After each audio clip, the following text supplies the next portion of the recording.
Hello beautiful people, welcome back to my channel Salma Nabi natural talks. ఇవాళ ఒక weekend recipe తోటి మళ్ళీ మీ ముందుకు వచ్చేసాను. ఇవాళ నా స్టైల్లో రొయ్యల ఇగురు కర్రీ చేశాను. టేస్ట్ నెక్స్ట్ లెవెల్లో ఉంటుంది. కొంచెం గ్రేవీ వేసుకుని తిన్నా అన్నం అంతా కలుపు తినేయచ్చు. రండి ప్రాసెస్ ఎలా చేయాలో చెప్పేస్తాను. ముందుగా గ్యాస్ ఆన్ చేసుకుని ఒక కడాయి పెట్టుకుని ఆయిల్ వేసుకుని హీట్ అవ్వనివ్వాలి. ఆయిల్ అనేది హీట్ అయిన తర్వాత 2 మీడియం సైజ్ ఆనియన్స్ తీసుకుని పేస్ట్ లాగా పేస్ట్ చేసేసుకుని ఆయిల్ లో వేసుకోండి. ఇంకో మెయిన్ థింగ్ ఏంటంటే ప్రాన్స్ కర్రీలో ఎక్కువ ఆనియన్స్ వేసుకోకండి. కర్రీ అనేది స్వీట్నెస్ వచ్చేస్తుంది. ఆనియన్ పేస్ట్ ఫ్రై అయిన తర్వాత దీంట్లో ఒక స్పూన్ అల్లం వెల్లుల్లిపాయ పేస్ట్ కూడా యాడ్ చేసుకుని కొంచెం కరివేపాకు ఫ్లేవర్ కోసం యాడ్ చేసుకోండి. ఈ రెండు కూడా పచ్చివాసన పోయేంత వరకు కూడా గ్యాస్ హైలో పెట్టుకుని మంచిగా ఫ్రై చేసుకోండి, గోల్డెన్ కలర్ వచ్చేంత వరకు. ఇది మంచిగా ఫ్రై అయిన తర్వాత రొయ్యలని శుభ్రం చేసి నరాలు తీసేసి ఆగిలి పట్టించి, ఆగిలి అంటే ఏం కాదండి, రొయ్యల్ని మనం ఒక గిన్నెలో వేసేసి వదిలేస్తే గనక దాంట్లో ఉన్న నీచు వాటర్ అంతా కూడా పోయి మనకి రొయ్యలు అనేది దగ్గరకు అవుతాయి. ఈ రొయ్యలను కూడా వేసేసుకుని కొంచెం ఆయిల్ లో ఫ్రై అయిన తర్వాత దీంట్లోకి చిటికెడంత పసుపు వేసుకోండి, టేస్ట్ కి సరిపోయేంత సాల్ట్ వేసుకోండి, అలాగే మీ స్పైసీని బట్టి కూడా కారం వేసుకోండి. నేను అక్కడ 1.5 స్పూన్ కారం వేసుకున్నాను, కొంచెం స్పైసీగా ఉంటుంది. కారం కూడా యాడ్ చేసుకున్న తర్వాత ఒకసారి మొత్తం అంతా కూడా మిక్స్ అయ్యేలా మిక్స్ చేసేసుకోండి. మిక్స్ చేసుకుని అలా వదిలేయండి ఒక 2 మినిట్స్. ఇప్పుడు దీంట్లోకి ధనియాల పౌడర్ ని యాడ్ చేసుకోండి. ధనియాల పౌడర్ అన్ని కర్రీస్ లోకి మస్ట్ గా వాడతాను నేను. ధనియాల పౌడర్ యాడ్ చేసుకోండి. ఇదంతా కూడా మంచిగా మిక్స్ అయిన తర్వాత దీంట్లోకి ఒక గ్లాస్ వాటర్ యాడ్ చేసుకోండి. యాడ్ చేసుకున్న తర్వాత మొత్తం కలిసేలాగా ఒకసారి మంచిగా మిక్స్ చేసుకుని పైనుంచి కొత్తిమీర కూడా యాడ్ చేసుకోండి.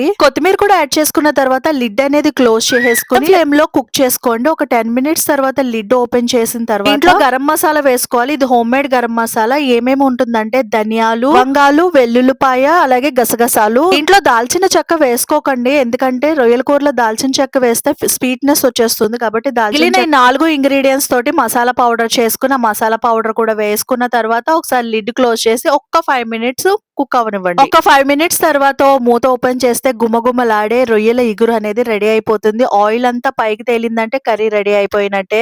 పైనుంచి కొంచెం కొత్తిమీర గార్నిష్ చేసేసుకుని సర్వ్ చేసేసుకుంటే మన రొయ్యల ఇగురు అనేది రెడీ అయిపోతుంది.